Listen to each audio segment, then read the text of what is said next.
De retour, voilà, sur le plateau télé du Hub Institute et en particulier du Hub Forum en direct live sur LinkedIn. J'espère qu'on ne vous a pas trop manqué. On a eu une petite attente de plus d'une vingtaine de minutes, donc ça fait bizarre au début, mais tout va bien se passer. Alors on est de retour avec voilà, un de nos guests. On est très fiers de l'accueillir sur le plateau en sortie de scène et on le remercie de se prêter à l'exercice. C'est Julien Villeray.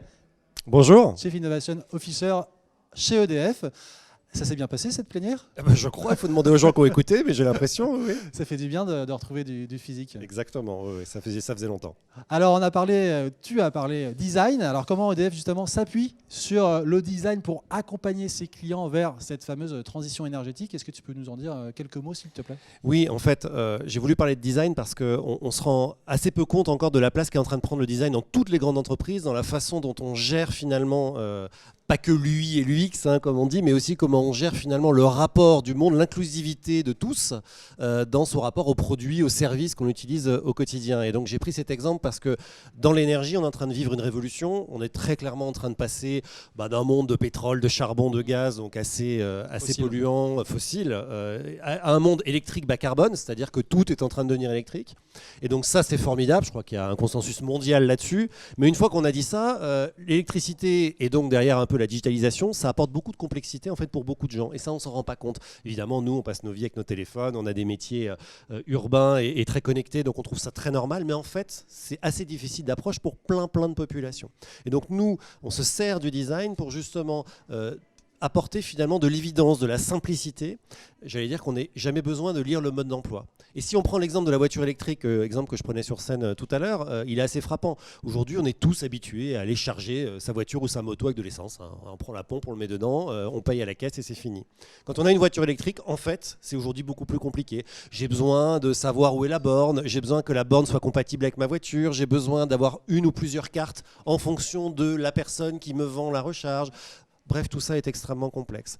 Quand on regarde ce problème par l'angle du design, et le design, c'est pas ce à quoi ça ressemble ou ce à quoi ça sert, c'est comment ça marche. On arrive à faire des miracles, et je prenais l'exemple de Tesla parce qu'ils sont, de ce point de vue-là, de point de vue du design, très en avance. Quand j'ai une Tesla, la voiture, elle m'emmène directement à la borne, et je n'ai qu'à brancher la borne, et tout se fait automatiquement. La voiture se recharge, je suis prévenu quand elle a fini de charger, le paiement se fait automatiquement sur mon compte bancaire, bref, je n'ai rien à faire. Et donc, finalement, je charge ma voiture électrique encore plus simplement que ce que je faisais quand j'avais de l'essence. Donc voilà, c'est à ça que ça sert. Et c'est un exemple, mais il y en a beaucoup. Alors, qu'est-ce que ça représente pour vous le design dans ce cadre-là, comme en termes de moyens ? Alors, nous, on a décidé, et ça fait déjà une dizaine d'années, donc c'est pas très récent, hein, on a créé une équipe de design avec un labo, on a 2000 m² avec une vingtaine de designers qui travaillent sur tout un tas de problématiques et qui travaillent sur des problématiques qui peuvent être des objets, hein, c'est-à-dire un exemple, créer un thermomètre très simple en papier qui coûte quelques centimes, qu'on peut distribuer à des millions d'exemplaires pour l'offrir à des personnes qui sont en précarité énergétique et qui ont besoin de mesurer très simplement quelle température il fait chez eux, parce que évidemment quand on surchauffe, on surpaye, et donc l'idée c'est de chauffer à la bonne température, mais qui peuvent aussi répondre à des choses très différentes, par exemple la robotisation de process, ou de répondre, c'était un exemple récent de leur contribution qui moi m'a amusé, nos équipes commerciales avaient besoin de répondre à un appel d'offres, et dans l'appel d'offres, un des critères était faire une réponse innovante. Mais c'est quoi une réponse innovante à un appel d'offres ? Ouais. Et bien là, typiquement, le process design, par sa capacité à regarder les sujets de façon totalement ouverte et totalement transverse, a permis de créer une réponse innovante à un appel d'offres B2B. Donc voilà, ça peut vraiment servir à plein de choses.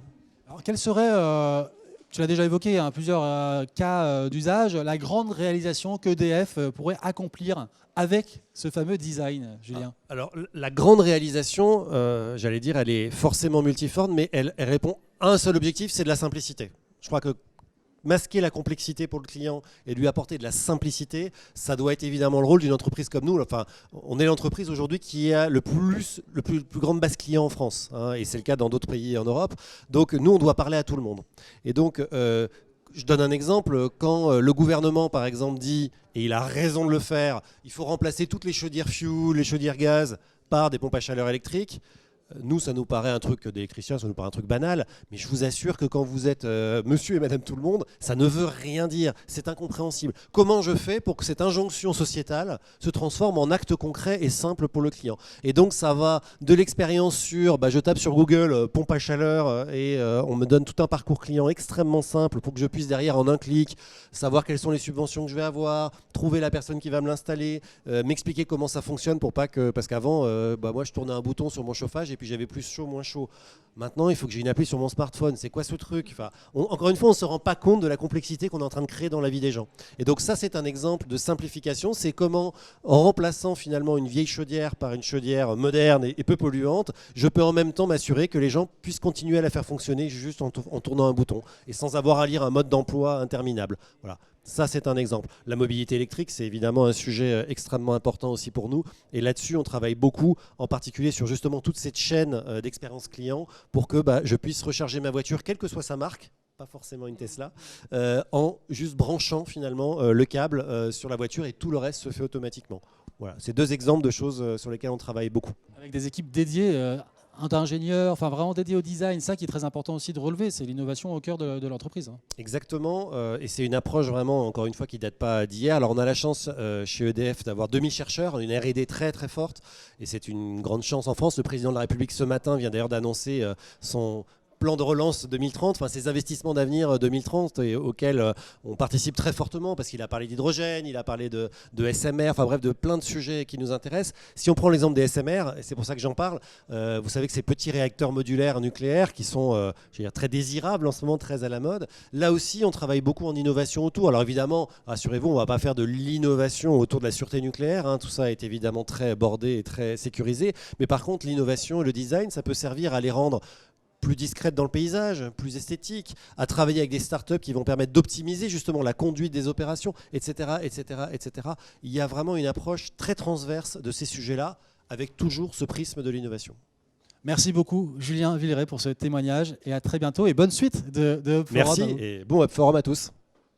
Avec Amazon Ads, rencontrez vos clients dans leur temps libre. Elle rayonne dans l'ambiance d'une rencontre entre amis. Elle rayonne pour des globetrotters qui aiment le cinéma et les séries.